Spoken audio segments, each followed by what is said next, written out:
Do do do do do do. Vegan prepper. Do do do do do do. Vegan prepper.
All right, this is what I'm out here dealing with today.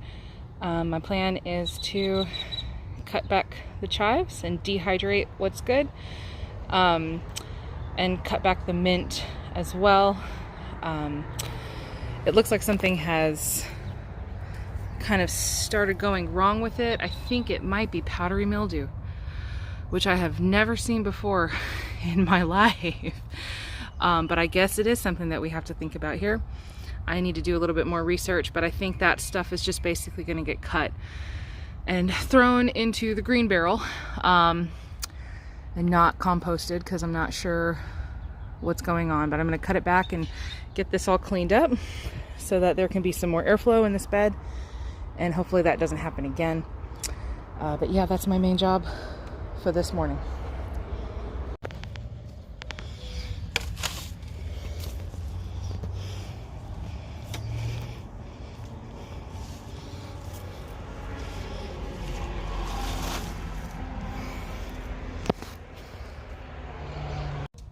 Looks like I might have disturbed someone.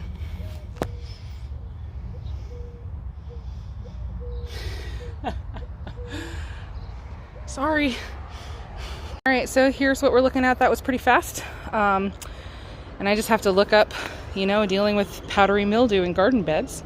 There's a lot of bug activity. I feel slightly bad. I know I just kind of eradicated some habitat, but hey, there's plenty more. I think they can move and find some more. And I still see my little friend glaring at me accusingly. Right there, the praying mantis. I don't know if you could see him or her. But anyway, now I guess I'll go inside and I will start the really long part of this project, which is to separate the good green pieces of the chives from all of the kind of dead and yellowing stuff. And then I'll go ahead and wash those and get those in the dehydrator. And I'm looking over here at this catnip, and I'm having to tell myself to calm down. Stick to just one project a day. Or maybe I can come and deal with it once I've already dealt with that. But I don't want to overbook myself. I do that all of the time. And then I wonder, why can't I seem to get everything done, when really what I do is set up unreasonable expectations for, what I can accomplish in a day as a business owner and a mother and a wife and running my house and gardening and, all that. So I'm learning to focus on just one thing a day. But maybe tomorrow I'll come out and harvest all of that and go ahead and get that dehydrated. Now, also there is, you know, for the most part, you want to harvest herbs if you're planning on harvesting herbs for drying or whatever. It's best to harvest them in the morning before the sun comes out, and the heat will cause all of the volatile oils to kind of like evaporate just into the heat. And so the highest concentration of the volatile oils, which is a lot of times the most effective part of the plant, is found in the morning time. So anyway, it's exciting. Some of the Armenian cucumbers I planted just a few days ago are already coming up. So yeah, those are fast. I'm not seeing sprouting from any of the other things that I have planted yet, but we will soon. Take it back. Okra is already coming up with a bunch of jerk ants walking around like they own the place. Overall, good morning. It's a big basket. This is a huge basket actually. But yeah, that was a huge bed of chives. So anyway, yeah, I'll go ahead and get inside and start working on this. And yeah, hopefully we'll have some chives pretty soon. Oh yeah, and I need to pick those grapes. They're sweet. That's one of those things I was talking about, that you need to learn signs of readiness, because I have never in my life managed to get big grapes off of my vines. I don't know, maybe we need to amend the soil, water more, I don't know what it is, but once they start getting to a certain size, I start every now and then picking one off and eating it. And the last one I tried before the one I tried this morning was so sour, but the one this morning was sweet. So it's probably about time to pick those grapes. I'm very excited about that. I think the kids will be excited. I'm gonna get them out here to do that, I think, a little later.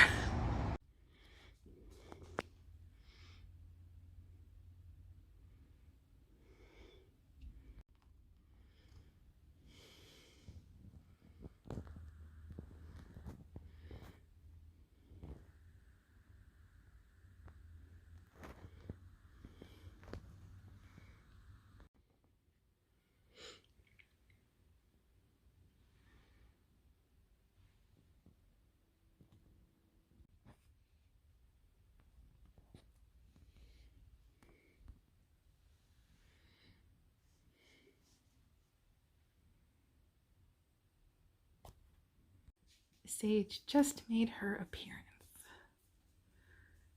First one so far.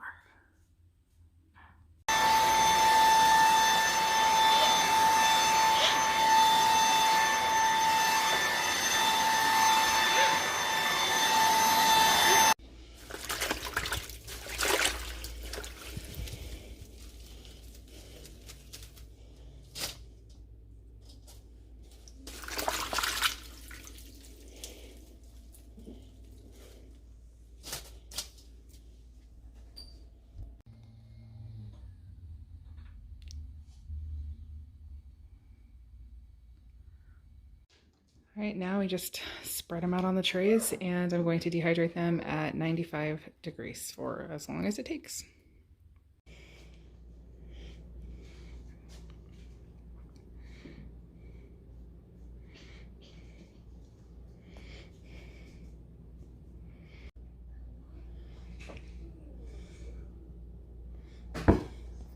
All right, the recipe said it made 12, but I don't know if anybody else is like me. I seem to always get way more than recipes say. So anytime the recipe says 12 muffins, I almost always get about 18.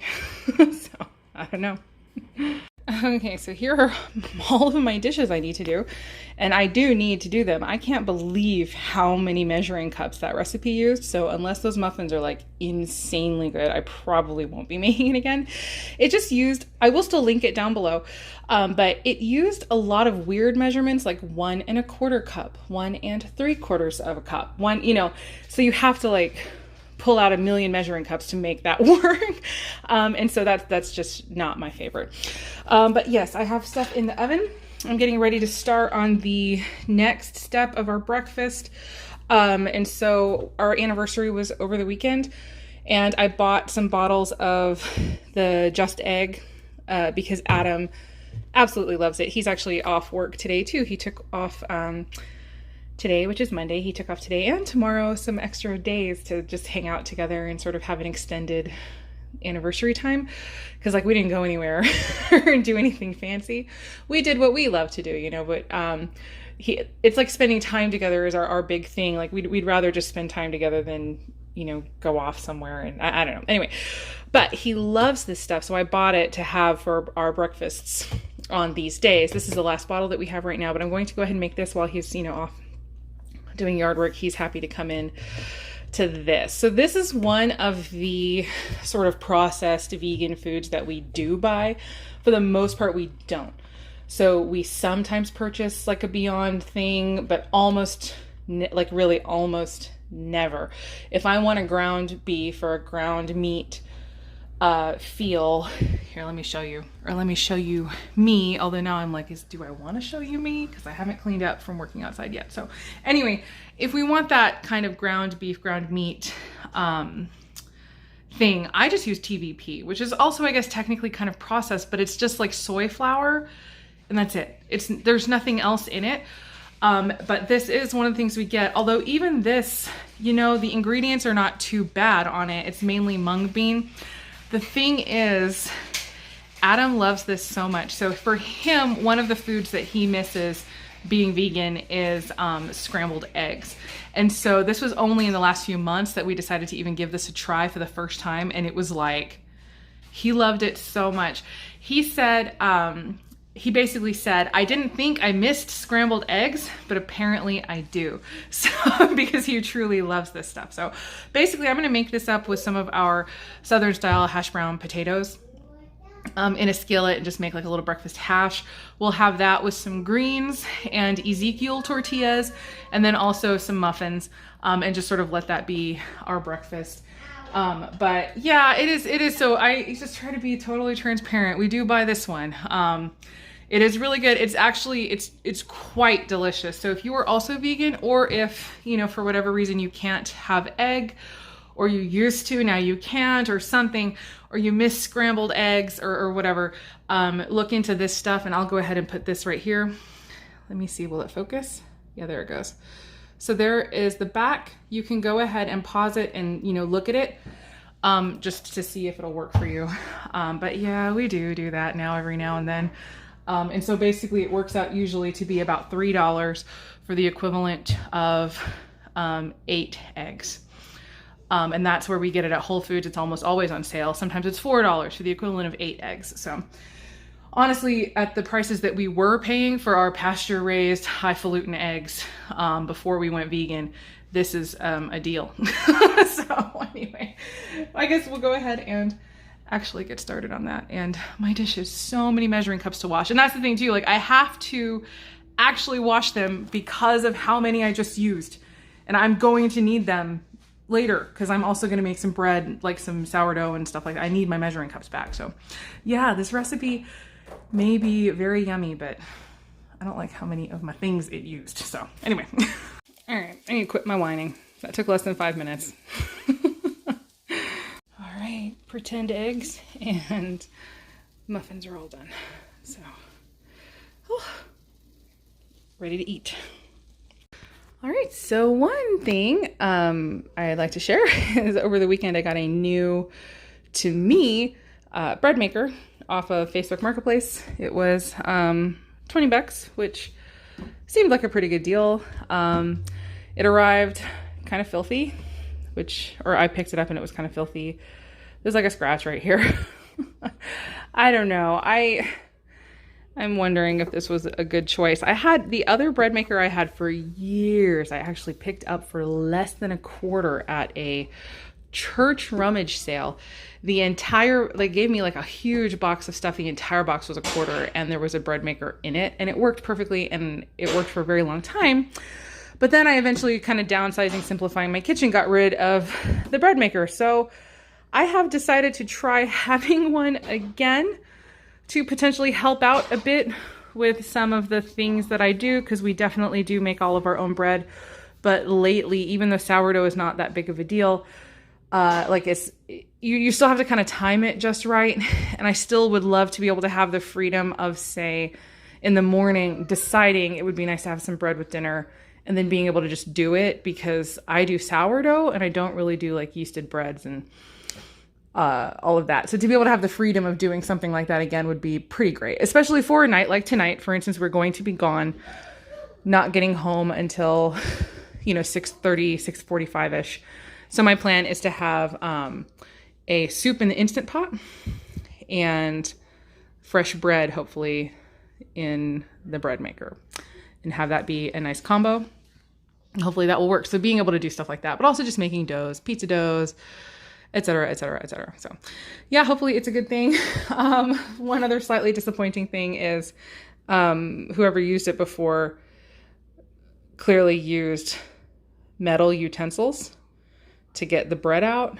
At some point they left scratches in the container, and then there are knife marks on the blade because they were, or maybe they were trying to clean the blade off. I don't know. That reads to me like a knife mark, like they were slicing the bread while the blade was still in it because they didn't know it was in there, maybe, or something. I just like, I don't know. Like, and I was telling Adam, it's kind of funny. Like I get so disappointed sometimes when I buy things and they're not like pristine, even though they're used, because it's like I'm not buying a used thing from myself or from like Adam's mom or like somebody who's extremely conscientious with their things. Because like for us, like for me, I was raised to be very careful with my things because you use it until it is literally unusable. And then just in general, like I take care of my things. And also if I were selling an appliance, I would clean it first. So anyway, it's okay. All right. I'm complaining a lot today. I'm like being cranky and complaining. I was telling Adam I'm complaining all the time and I should stop complaining. It's like I completely forgot. I think I showed in one of my videos, but I'll show you guys again. I completely forgot. This sign is in my house. It's like I need to hang it somewhere where I can see it all the time, apparently, because I am, what do they call it? And they call it in the UK, it's whinging. Is that what they say? I've been doing that a lot. All right, lunch today is going to be just this convenience jar of the quote-unquote hamburger helper that I make. And I made them and showed the recipe in my convenience jars video, which I will link down below. But I wanted to say that I misspoke in that recipe. Upon watching it later, I realized, oh my gosh, I said way too much water. You only use about 3.5 cups of water, not 4 cups of water. And I'm pretty sure that's what I said in that video. So I'm trying to figure out what to do. I think I'll just refilm and correct it in the next video.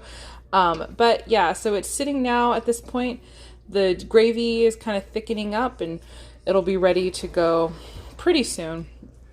And this is, like I said, this is the last one I made. So I should be able to film another convenience jar video pretty soon. Yeah. Oh, and this is these potatoes and stuff. This is just the leftover of breakfast. I just tossed it in here to use it up in the same day. Seriously? I don't be quiet. Did you start it? I did. So sorry. It's cool. I'm gonna keep it. This is how we make tea in our house.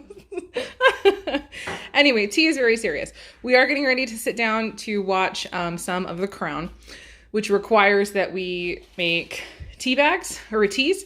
And so because we've been going through it so quickly, I started purchasing it in a 100 pack. I haven't found any locally, so I did grab this one off of Amazon. But I really do love this particular style because the bags are like just a paper bag without any extra like staples or anything like that. So I do appreciate that.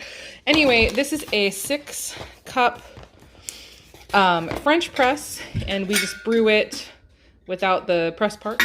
And so the water we put at 195 degrees Fahrenheit. Now everybody says use boiling water for Earl Grey tea. They always say even fresh boiling water, like no. Let's educate on how to make some good tea here. Not that I'm British, but I'm saying this is how we make our tea. 195 is what you want your water at. If you don't have a kettle that will do it for you, then that is bring the water to a boil and let it sit for at least 5 minutes before you use it to let it cool off sufficiently. You use 1 tea bag per 8 ounces of water, plus always 1 for the pot. So that's how we do it. This is 6 cups of water. So that's 6 tea bags plus 1 for the pot. So we do 7 total. It makes the most amazing tea ever using the right temperature, but also only let it steep for 3 minutes. And for me, I do it with a timer, like we're serious. We do it with a timer and I start timing as soon as the boiling water hits the tea bag. So I don't even wait for this to finish pouring. I pour, and as soon as I'm pouring with one hand, I start the timer with the other finger and let it go. And then once the timer goes off, you scoop all the tea bags out, press the excess out, go ahead and toss them. I count them before I do, to make sure I've gotten them all, and then just sort of sweeten it as desired, if desired, and you will have yourself a perfect, beautiful cup of tea with no hint of bitterness whatsoever, just the gorgeous taste of the black tea and the citrus. If you think tea is bitter and you don't like it because it's bitter, it's possible it's because you've never brewed it with the correct temperature. And I can't remember where I originally learned this from, but once I did, this is, years. So in our house, we're super snobby about this. For years, this is how we brew our tea. I absolutely never in a million years would put boiled water on black tea. Just no. So anyway, all right, that's it. We're going to go ahead and go enjoy this and sit. We'll have a little bit of soy milk for our creamer and just have a good time. Okay, I'm getting ready to start my recipe. It's just a really simple bread machine recipe I found, but I want to be extra accurate, so I'm doing everything with the milliliter measurements and the weight measurements for various ingredients and the flour to try to make absolutely sure that I'm getting it all right. So this is 100% whole wheat. This is my bread flour bucket from Azure Standard. And yeah, anyway, hopefully in about 3.5 hours it will produce a good bread for us. Okay, moment of truth. I literally haven't ever, it came on. I've literally never even plugged it in yet. So I guess I should have done that before I did all the cleaning.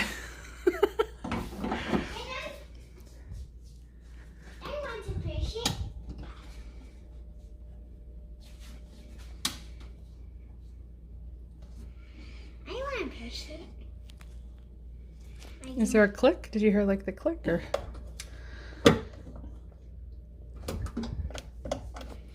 Okay, I guess it's fine.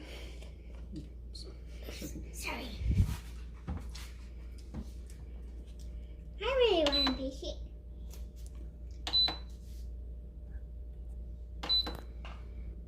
Adam read the manual. He knows which buttons to push. It's just because I'm actually running late. I should have gotten this in here 15 minutes ago, so I didn't want to bother with trying to figure it out. Obviously, I'll need to figure it out eventually, but thank you. Complicated. Yeah, he was just looking while I was getting all the ingredients together. I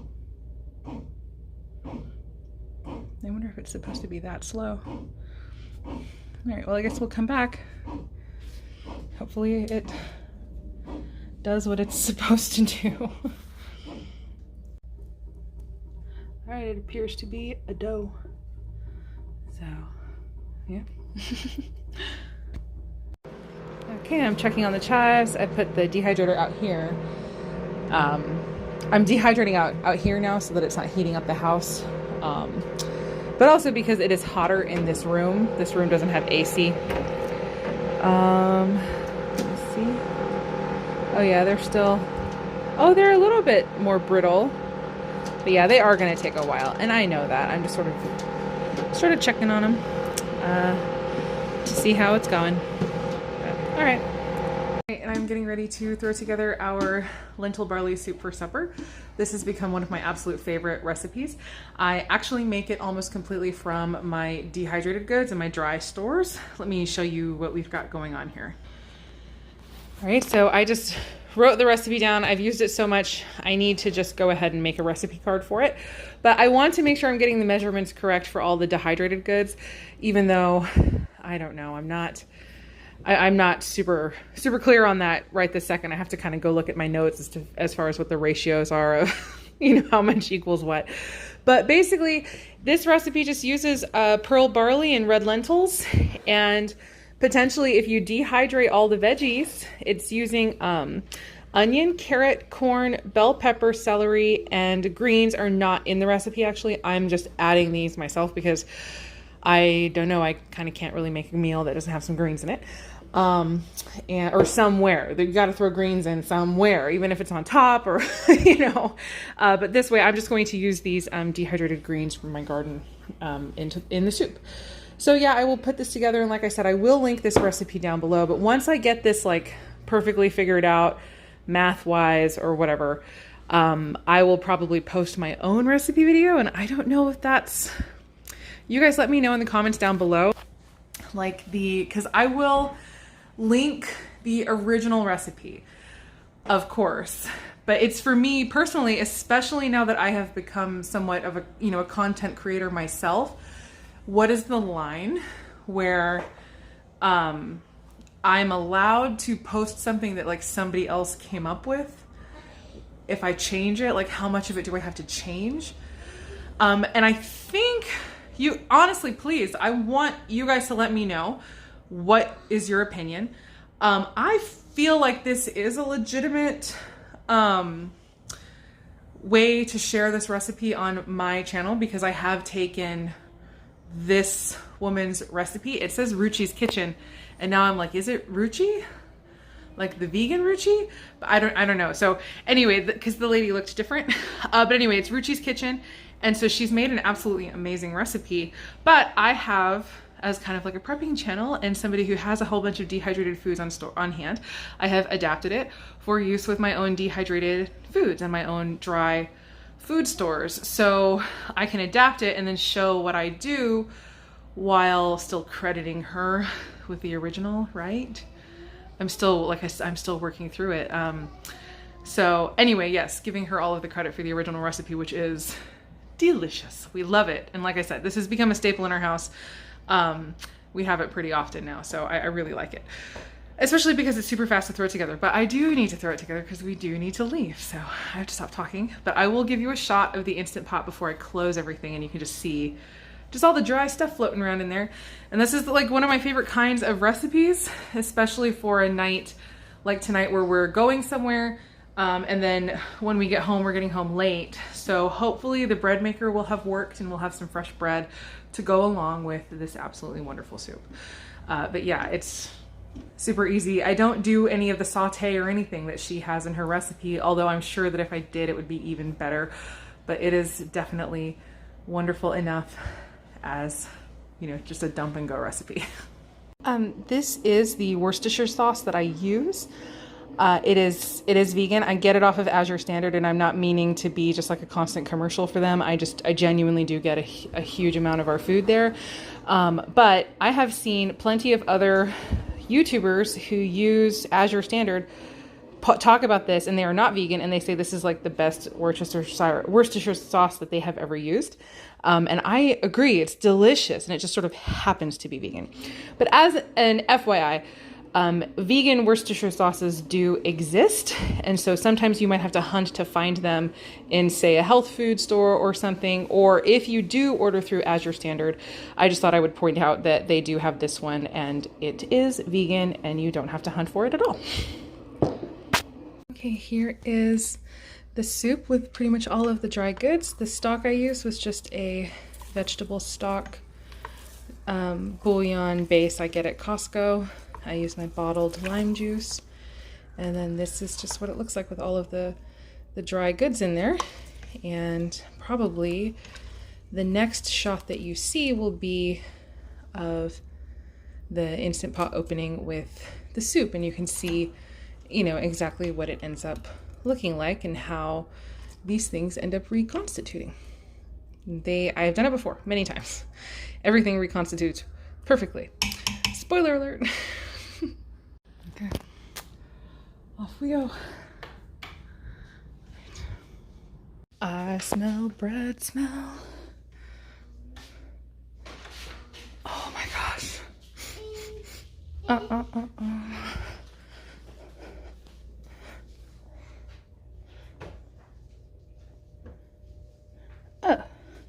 well, it kind of sank in the middle. But hey, we'll still see what it tastes like.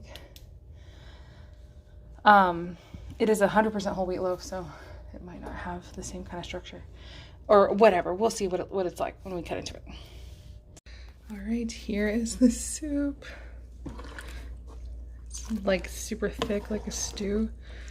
So I think I will add a little extra boiling water, which is what I like to do. I basically just take water and boil it in the kettle. And then I add boiled water if I need to thin it out, rather than adding cold water and having to heat through again. So that works out really well, but it looks like everything is beautifully rehydrated. Look at some of these carrots. They look like I just bought them from Azure. The corn as well. So anyway, super great. I'm so excited. It smells incredible. This combined with the bread, it's going to be exciting. I hope that that bread is not just like, like an unrisen little brick, but we will see. Okay. I'm filming now. Poor Adam, I'm like, what? Up. It's very cute. Little Borg cube of a bread. Hopefully it, like, yeah, hopefully it is. I mean, well, look, at least on the side, the structure on the side looks good. Yeah. It looks lofty. So yeah, we'll see. We'll see. All right, so we're supposed to wait about 15-ish minutes before we cut into it. So that's what we'll do. Oh my gosh, look how cute. Okay, that looks incredible. Very beautiful, beautiful inner texture. So that looks like a great recipe. Although next time, gosh, I feel almost like I'd like to double the recipe next time. But that might make it too big. I have to look into the machine and see. This is a 750 gram loaf, and I'm pretty sure that the largest loaf that machine does is is it 1,000 a kilogram, or I don't know. I have to check it out. Anyway, it looks beautiful, so we are absolutely having that with our soup. All right, it's about 9:30 and I'm crashing, which is not surprising at all. So I'm gonna go ahead and go get ready for bed. And I'm not leaving yet because we still have to pick our grapes, and I figured I would show you guys what the chives look like when they're all finished, because hopefully they'll be finished by tomorrow. Anyway, see you in the morning. All right, good morning everyone. Let's check on those chives.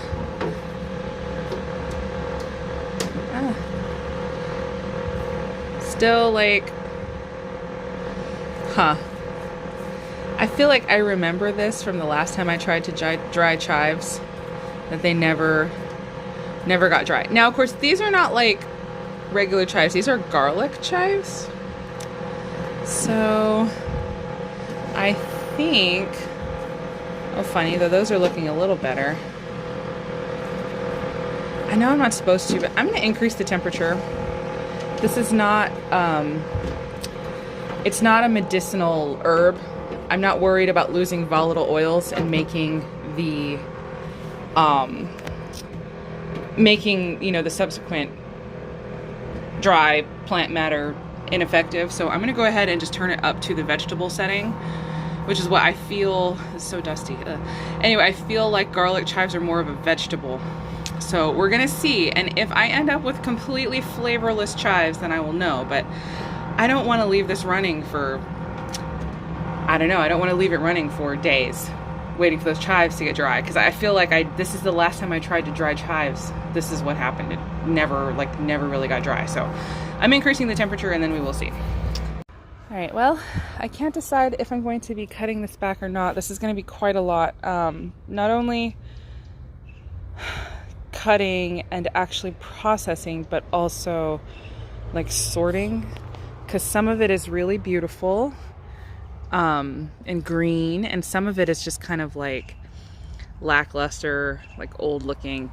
So it's like I'm gonna have to go through each stalk and pick the best looking leaves, and I'm just not sure that I have the patience for that today.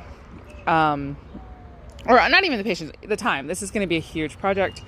I may just leave it and let the pollinators have it. Let these go to seed, drop seed. Hopefully I'll get new plants and then I can deal with it another time. Apparently, well, this is catnip, so it's very attractive to cats. And apparently they like to come make nests in it when you have a large plant. And I just learned that watching Rose Red Homestead.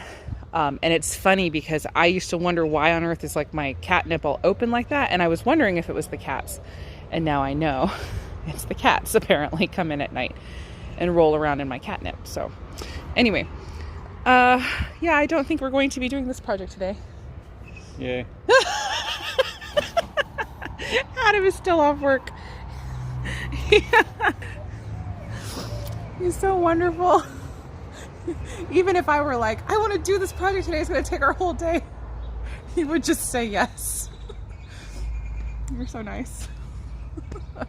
But anyway, I don't want to take up our whole day with this. That's it. Kind of the other thing. This is Adam's day off. He took a day off work. This is his last day off work. So I don't want to spend our whole day off dealing with this. So anyway, but I was looking, maybe we can pick the jalapenos or something. We definitely need to pick the grapes today. So Yep. maybe we'll do that. So, all right. Yay, we've got Jamaican sorrel coming up. That's very exciting. Once these plants get to be, you know, a relatively okay size, I'm going to transplant them. Common wisdom is to not transplant during the hot season, which I have found definitely to be true if you wait until the plants are very large. But oddly enough, if you transplant, this is just from my experience, if you transplant plants when they are very small, a lot of times they're fine. Like they do totally fine. So I'll wait just a little longer and then I'm going to go ahead and transplant these guys out into other spots in the yard. I'm not planning on growing them all in a row right here because they get pretty huge. All right, poor Adam. All the grapes were sour.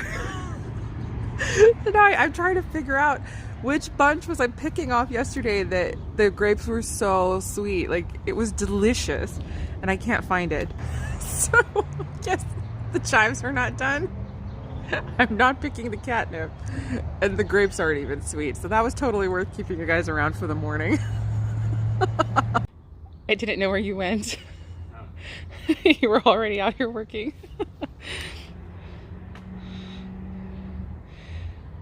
He actually also went on a run this morning. And now he's just helping me with all the projects. 18 years. Our anniversary was this weekend. It's true love. All right, I'm gonna go actually help him. Not quite as much as I thought it would be, but that's fine. Now we're trimming the plants back. And there's a lot that we just left because they're kind of like little jalapeno raisins now, and I don't know if you can see that or not. But now we're gonna go ahead and trim the plants back to about the size of the tomato cages that they are in, and hopefully we will be rewarded with explosive new growth and not with dead jalapeno plants. So anyway. Okay, they're all trimmed, hopefully ready to explode again. And I guess we're ready to go in. All right, closing thoughts. Very happy with that bread machine. You know, for like probably 5 or 10 years, I have been minimizing my kitchen and getting rid of things and just sort of learning to do everything by hand. And as much as I appreciate that, I'm sort of re-entering a season in my life because, you know, life always has seasons.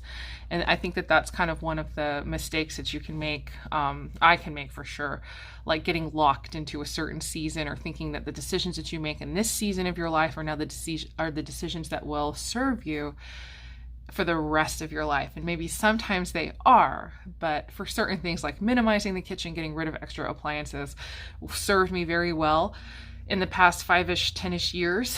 But we're kind of re-entering a season as the kids are getting older. I'm driving them around, more activities. I have more children. I'm very outnumbered now at this point with 3 kids. Even though the older 2 are like largely like self-sufficient. One of them isn't even here. One of them is off in Washington, D.C. But like, I don't know. They also sort of take time, and I still have to go do things. And anyway, so we're just sort of entering this season where I don't necessarily always have these really large chunks of time at home where I can do things like make a sourdough from scratch and all of that. So sort of realizing, you know, back in the day I used to have a bread maker and that was pretty great. And so getting that back into my life to sort of automate some more stuff and help me out, you know, it's great. So we'll sort of probably like I talk to my kids all of the time about this, that you just sort of have to be willing to change and shift, because it's kind of like the pendulum will swing one way and then it hits its peak and it sort of starts swinging back the other way, and then it hits a peak and then it swings back the other way. And so for a while the pendulum was swinging towards minimize, get rid of excess stuff in the kitchen and stuff, because I had all this time to do all this stuff. And I'm really grateful I learned all those skills, but now it's kind of like swinging back in the other direction where I'm not having as much time and I'm needing to just help myself out. So anyway, I'm not like trying to justify it. It's just sort of recognizing the shifting and changing of seasons in life, and then being willing to adapt and work with those things, and not say that just because at one point I decided to get rid of this thing, that means that I never can get it again. I also don't regret getting rid of my old bread machine. I gave it to one of my friends who ended up using it, and she loved it while I was not using it. And like, I'm fine with that. I don't need to have stored that thing this whole time, if that makes sense. Also, I am noticing a shift in my thinking with the dehydrated goods. It used to be that I would dehydrate, and I was considering the dehydration as something for long-term storage, or say something for like instant pour over meals, which are also super handy, and I love that. But I'm noticing more and more I'm starting to pull from the dehydrated foods just in my daily or everyday random cooking. And so that again is possibly just sort of a shift of the seasons, like the pendulum swing and the shift of the seasons. Same thing, pulling in a bread maker to help me automate my bread making process a bit, to pull in the kind of more convenience foods without them being, processed foods from the store. I'm wanting to eliminate a lot of the processed foods that we buy from the store, because those have been creeping in, but I'm realizing it's because I just need a little bit more help. And so the dehydrated goods are fantastic. I know canned goods are great too, but y'all know I just sort of prefer dehydrating. Nothing against canning. But I'm pulling the dehydrated foods in now to sort of give myself a break and focus still on mostly whole foods. They get processed obviously a bit, like if I chop them up and then I dehydrate them, that's kind of processing, but they're still like in their whole form, you know? So it's not like buying frozen veggie bites for a meal, you know what I mean? So it's like a difference as far as what I mean processing versus not processing. I had somebody like give me like a snobby look about processed food, and it's like, obviously there's some processing involved in cooking.